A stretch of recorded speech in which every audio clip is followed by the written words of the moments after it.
A ver si nos funciona.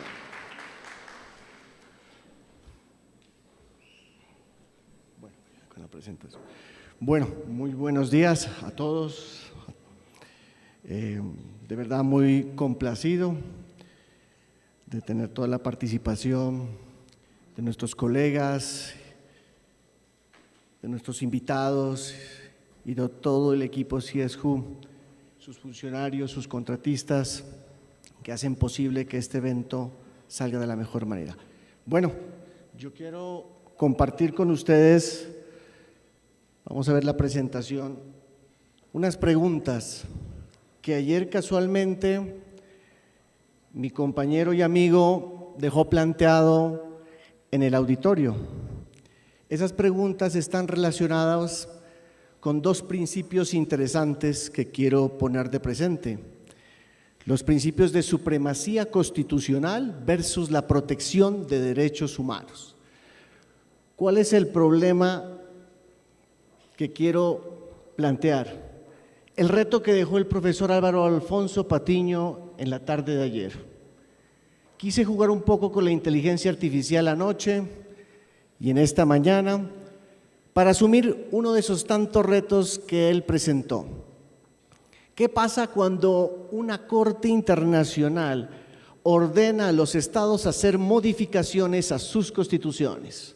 ¿Dónde queda acaso el principio de supremacía constitucional que nos han enseñado en el Estado constitucional, cuando se hablaba de que la Constitución es una norma de normas y que ese poder constituyente originario es un poder ilimitado, supremo, directo, inmune? ¿Qué pasa entonces con el poder de un órgano supraestatal que ordena hacer cambios en las constituciones de los países? El profesor Álvaro nos planteó ese reto. ¿Cuál es el reto? Este es mi reto. Determinar esas tensiones, pero también identificar una posible solución a ese conflicto de principios que se suscitan en el derecho constitucional y en el derecho internacional. Aquí está nuestro maestro Bernardo Vela, una autoridad en la materia. Vamos a atrevernos a hacer algunas propuestas, algunas ideas. ¿Cuál es la pregunta? Aquí está. Primera pregunta. ¿Cuál es el límite que tiene la Corte Interamericana de Derechos Humanos cuando ordena a sus estados, a través de sus sentencias, hacer cambios en la Constitución? Pero además de eso, ¿cuál sería entonces esa solución que nos permita armonizar los principios y encontrar quizá un test que permita ponderar estos dos principios sin que se sacrifiquen y anulen por completo los mismos? Para ello aquí tenemos a la Constitución, una super y mega constitución que en el Estado constitucional se caracteriza precisamente por ese principio de supremacía donde ninguna norma puede ser incompatible con ella. Y para ello vamos a crear un órgano capaz de ser su genuino intérprete, el legislador negativo, que elimine cualquier norma que la pueda controvertir. Los tribunales y cortes constitucionales aparecen entonces como esos guardianes para proteger la Constitución.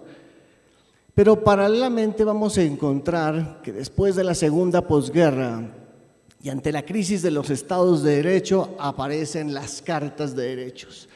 Y esas cartas de derechos a nivel universal, esa Declaración Universal de Derechos Humanos, vendrá entonces los pactos y la Convención Americana de Derechos Humanos y todos los demás instrumentos jurídicos internacionales para proteger los derechos.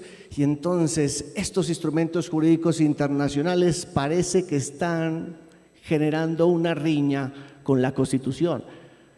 A pesar de que la Constitución nos menciona en sus distintos artículos cláusulas de reenvío, en donde menciona constantemente que las interpretaciones que se hagan deben de ser conformes al derecho internacional de los derechos humanos.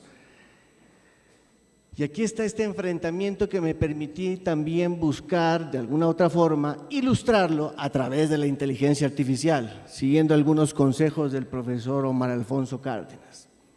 Claro, él lo hubiese hecho mejor. se practica todos los días. Mis temas a desarrollar: el poder constituyente, la soberanía nacional, el Estado constitucional y el principio de supremacía constitucional. El segundo, el control de convencionalidad, que aquí el profesor Álvaro lo explicó muy bien. El doctor Ramiro Pasos también ha sido uno de los protagonistas en la sala contenciosa administrativa en el Consejo de Estado. Y vamos a ver si podemos hacer algunas conclusiones.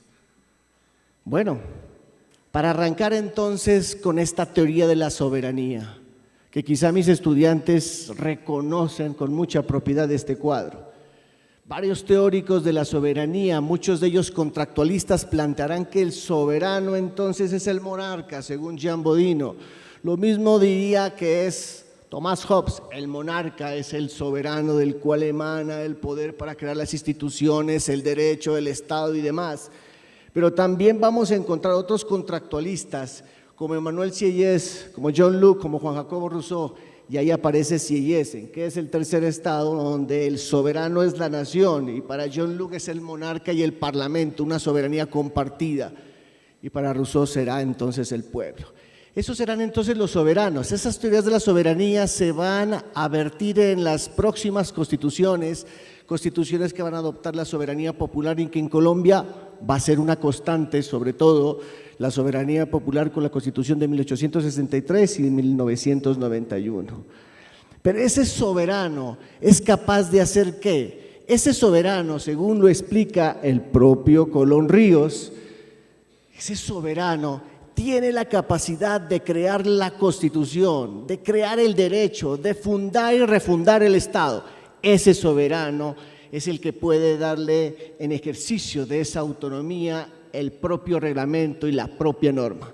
Este es el soberano cuy, el soberano, el capaz de determinar y construir y refundar el Estado. No es el rey, no es el parlamento, no es la nación, no es el pueblo. Estas teorías de la soberanía, en donde aparecerá también el poder constituyente como el poder creador entregado al pueblo para crear constitución, en principio comienza a aseverarse las nociones iniciales con John Locke, pero sobre todo será Sieyès quien entenderá que ese soberano, no radicado en el pueblo, sino en la nación francesa, en ese tercer estado, en ese grupo de personas que comparten un imaginario común, serán los capaces de crear constitución. Aquí dice Sieyès, precisamente menciona lo siguiente al hablar en el capítulo 5 de qué es el tercer estado. Los asociados son demasiado numerosos y están distribuidos sobre una superficie demasiado dilatada para ejercer fácilmente ellos mismas la voluntad común. ¿Qué hacer? Destaca todo lo que es necesario velar y proveer a los ciudadanos públicos y confiar en el ejercicio de esta porción de voluntad nacional y por consecuencia de poder. Alguno de ellos a tal origen de dar su gobierno y ejercerlo con procuración. Esa población demasiado dilatada, esos asociados demasiado dilatados, son los que van a hacer con ello el poder constituyente. Serán entonces la nación capaz de crear la Constitución. Pero esa Constitución, ese poder constituyente creador, es un poder constituyente que reúne unas características planteadas inicialmente por el propio Sieyès como un poder soberano, un poder originario, un poder extraordinario, un poder directo, un poder inmune. Un poder soberano porque radica, sí, en la nación, Rousseau diría en el pueblo. Un poder originario porque solamente él lo puede crear. Un poder extraordinario porque no es continuamente, se está ejerciendo. Es un poder supremo porque por encima de él no existe nada más. Es un poder inmune capaz de generar daños sin no responsabilizarse de los mismos. Y es un poder directo porque proviene sea de la nación o sea del pueblo. Esta tesis, obviamente, de los estados-nación, cobra mucha fuerza, pero va a ser difícil mantenerla. Esta es la portada de la revista Semana, recordarán ustedes, aquellos que tal vez nacieron antes de la década de los 90, muchos acá sí son conocedores de ella. La portada de la revista Semana frente a la decisión de la Corte Suprema de Justicia, en donde se le preguntó si de verdad la Asamblea Constituyente debía tener un temario o no tener un temario. La Corte Suprema de Justicia decidió en ese momento que no podía existir límites al poder constituyente. Es decir, poder constituyente que se había invocado en ese momento tendría la capacidad creadora de refundar, si se quiere, el propio Estado, de aumentar 2, 3, 4 ramas del poder público, de eliminar a quien ejercía la presidencia de la República y cambiarlo, si se quiere, por una república parlamentaria, por un sistema de gobierno parlamentario, por un régimen político federal. Es decir, tendría la capacidad de ser el tigre suelto en el circo, capaz de devorarse a las instituciones que son los espectadores que la contemplan. Ese es el poder constituyente. Así se entendió, así lo viene concibiendo también la jurisprudencia del Consejo de Estado en una investigación interesante que hizo el doctor Ramiro Pasos.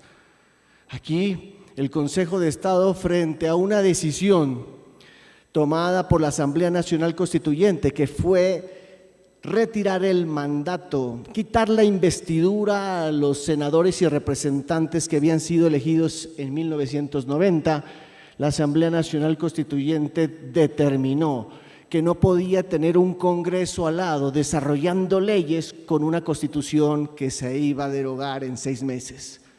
Así que el Consejo de Estado determinó en ese momento, la Asamblea Nacional Constituyente en ese momento determinó que aquellos senadores y representantes que habían sido elegidos, pues su investidura se perdía por orden directa de la Asamblea Nacional Constituyente. Esa fue la primera decisión, pero la segunda decisión va a estar relacionada con los tribunales de disciplina judicial. Aquellos magistrados que ejercían la potestad disciplinaria contra los jueces terminan siendo retirados porque la institución se elimina, siendo reemplazada por el Consejo Superior de la Judicatura. Aquí se interponen 2 demandas. Una demanda de reparación directa interpuesta por el senador Barbosa, quien exige la reparación de los perjuicios causados porque recibió la credencial de senador y posteriormente, sin haber cumplido su periodo, queda retirado del servicio público.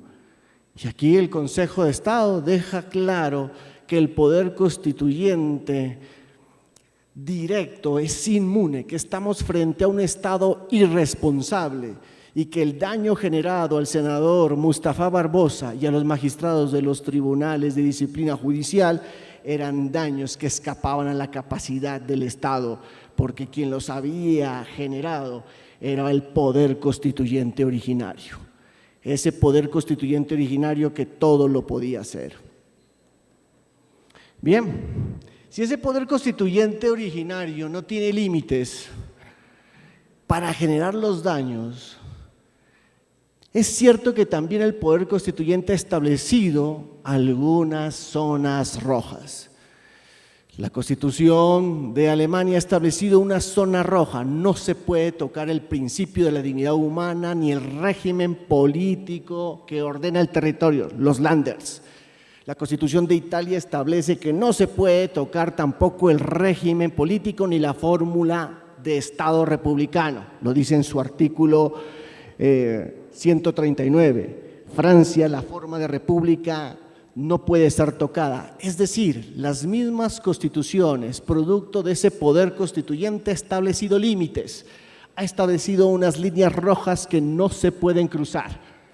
Pero entonces, permitir que un órgano internacional, un tribunal o una corte internacional obligue a los estados a hacer cambios constitucionales o a hacer eliminaciones de organismos, entidades, que conformen las ramas del poder público, ¿es acaso legítimo? La postura de la Corte Constitucional ha sido una postura en defensa del principio de supremacía constitucional.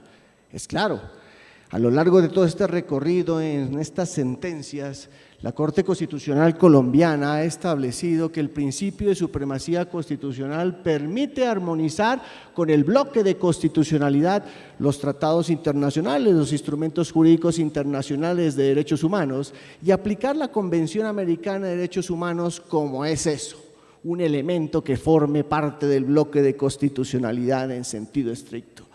Pero ante todo, un control de constitucionalidad que no puede ser subsumido por un control de convencionalidad. El control de constitucionalidad es el que salvaguarda los estados constitucionales y es el entregado a los tribunales o cortes constitucionales. Por lo tanto, esa postura se mantiene desde el año 2006 hasta el año 2022. No obstante, nos enfrentamos a la figura del control de convencionalidad, que aquí ya lo explicó muy bien el profesor Álvaro Alfonso Patiño en la sesión de ayer.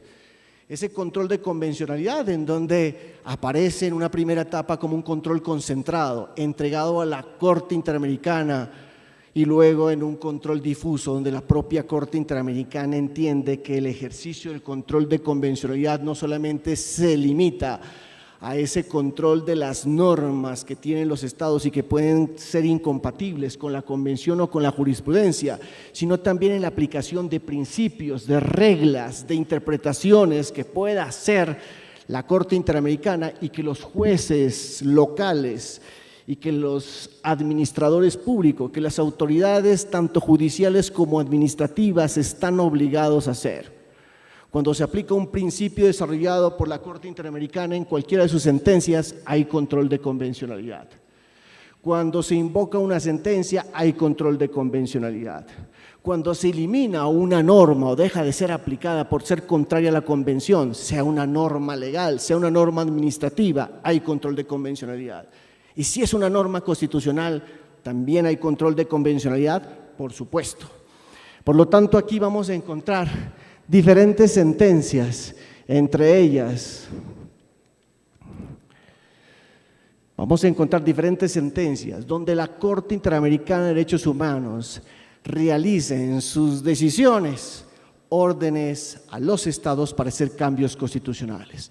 La primera, quizá la que ustedes han escuchado con bastante frecuencia, el caso Olmedo Bustos y otros versus Chile, la famosa sentencia La última tentación de Cristo, en donde la Corte Interamericana de Derechos Humanos, y aquí la doctora Pía nos ha de corregir, nuestra conferencista chilena que en la mesa siguiente también participará, y es en esa decisión cuando la Corte Interamericana le dice al Estado chileno que hay que modificar un artículo en la Constitución que es el que permitió establecer la creación de un órgano que va a censurar un consejo de control cinematográfico y que prohibió la reproducción de esta cinta en el Estado chileno por ir contra las buenas y sanas costumbres. Y así fue. La Corte Interamericana le ordena al Estado chileno y para dar cumplimiento a esa decisión tardarán más de 10, 15 años, pero finalmente se cumplirá. ¿Serán cambios entonces a la Constitución? A través de una orden que realizó un tribunal internacional que protege los derechos humanos. Posteriormente vamos a tener unos casos emblemáticos en Trinidad y Tobago, dos de ellos principalmente, porque la Constitución de 1976 de este estado estableció algo muy curioso, unas cláusulas de reserva, una Constitución que bien es cierto prohibía la pena de muerte, pero que permitía la existencia de sanciones, de tratos crueles, inhumanos y degradantes a los internos. Y a pesar precisamente de que la Constitución lo había prohibido, la misma Constitución estableció unas cláusulas de excepción, algo totalmente contradictorio. La Corte Interamericana, en ese caso concreto, tanto en el caso Caesar y en el caso Hilary Constantin, estableció precisamente la orden a Trinidad y Tobago de hacer la modificación de la Constitución, sobre todo en la sección 6, donde existía esa cláusula de excepción que imposibilitaba obviamente hacer la impugnación de estas leyes que iban en contra de la propia Constitución. Pero no solamente nos quedamos allí, el mismo caso se replica en Barbados, con la misma línea argumentativa. Y finalmente el caso relacionado con la medida de prevención frente a los internos en México. Aquí hay una decisión interesante en donde la Corte Interamericana le ordena al Estado mexicano a eliminar esa medida de privación preventiva de la libertad que se contemplaba precisamente a nivel constitucional y que era de carácter indefinido. Esto afectaba el principio de presunción de inocencia, de debido proceso y demás. Por lo tanto, entonces, tenemos una línea muy interesante, muy fuerte, en donde la Corte Interamericana está haciendo sobreponer por encima del principio de supremacía constitucional la protección de los derechos humanos. Pero ¿qué es lo que viene? ¿Cuál es la bomba que viene? Y a mi modo de ver, aquí hay un caso interesante que se viene, y es el caso precisamente que se deriva del caso Beatriz. Una decisión que se tomó en Corte Interamericana en Salvador, en donde se condenó al Estado de Salvador por no permitir la interrupción voluntaria del embarazo de Beatriz y que causó su muerte, ordenándole entonces al Salvador tomar las medidas tanto legislativas para la protección del derecho a la autonomía procreativa de la mujer que colocaba en riesgo su vida. Vendrá entonces una orden hacia futuro, el cambio de un articulado en la Constitución que establece en El Salvador que la vida es sagrada, que la vida se protege de manera absoluta y que no hay forma de relativizarla. Allí vamos a encontrar nuevamente un enfrentamiento entre las decisiones que toma Corte Interamericana y el principio de supremacía constitucional. ¿Y qué no decir de lo que vendrá con el caso Petro? ¿Cuál es entonces la posible conclusión? Aquí tenemos un primer planteamiento interesante realizado por el Luigi Ferrajoli. Hay el coto vedado, las zonas vedadas que ningún poder público de manera unánime puede penetrar. Son los derechos humanos. El límite son los derechos humanos. Todo podríamos hacer, las reformas pueden estar bienvenidas, pero la afectación a los derechos humanos y a la dignidad es la línea roja que no podemos sobrepasar. Creo que la idea es permitir generar un test que armonice los principios sin que se sacrifiquen al punto de anularse, como puede anularse la libre autodeterminación de los pueblos, un principio también interesante, muy importante en los estados constitucionales, que también se constituye como un derecho, y de igual forma este principio de soberanía que también tiene que leerse con la lectura internacionalista y, como ya lo diría Kelsen, la prevalencia del derecho internacional sobre el derecho interno. Estamos en esa búsqueda de generar un test que permita ponderar estos dos principios, pero hay una certeza, y es que toda reforma, todo control de legalidad, de constitucionalidad, de convencionalidad, tiene que hacerse en clave de derechos humanos, tiene que hacerse en clave de dignidad humana. Mil gracias.